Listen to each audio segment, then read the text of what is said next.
तर हेच लोक महाराष्ट्र आणि मराठीचे मारेकरी आहेत असं सुद्धा विधान करण्यात आलंय। उद्धव ठाकरेंनी आशिष शेलारांवरती खरं तर हा पलटवार केलेला आहे। मराठी भाषेच्या मारेकरांना ओळखलं पाहिजे असंही ते म्हणालेत।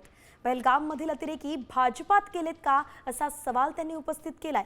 पहलगामचा हल्ला झाला, मात्र ज्यांनी हल्ला केला ते अतिरेकी अजूनही सापडले नाहीयेत आणि म्हणून ते अतिरेकी भाजपात गेलेत का असा सवाल उद्धव ठाकरेंनी केलाय। पहलगाममध्ये त्या लोकांनी धर्म विचारून हिंदूंना गोळ्या मारल्या। पहलगाममध्ये हिंदू धर्म विचारून गोळ्या मारल्या आणि इथे ही सगळी मंडळी निष्पाप हिंदूंना भाषा विचारून चोपतायत। दोन्ही गोष्टी द्विग्नता करणार आहे।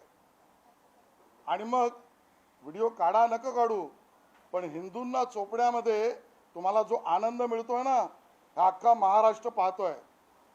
सरकारने तर कडक पावलं उचलावीच।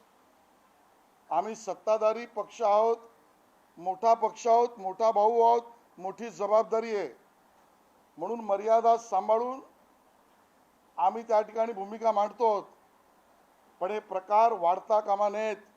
जे मराठी माणसाची जो मराठी माणूस न्याय हक्कासाठी आपल्या घरामध्ये आंदोलन करतो किंवा आंदोलन करण्याची ज्याच्यावरती हे वेळ आणतायत आणि त्यांची तुलना जे कोणी भाजपवाले पहलगाममधल्या अतिरेक्यांशी करतायत, हे म्हणजे मराठी माणसाचे आणि मराठी भाषेचे मारेकरी आहेत। आणि मग जर का त्यांनी विषय काढलाच असेल तर पहलगामचे अतिरेकी भाजपामध्ये गेले का हे त्यांनी सांगावं। मिळत कसे नाहीत?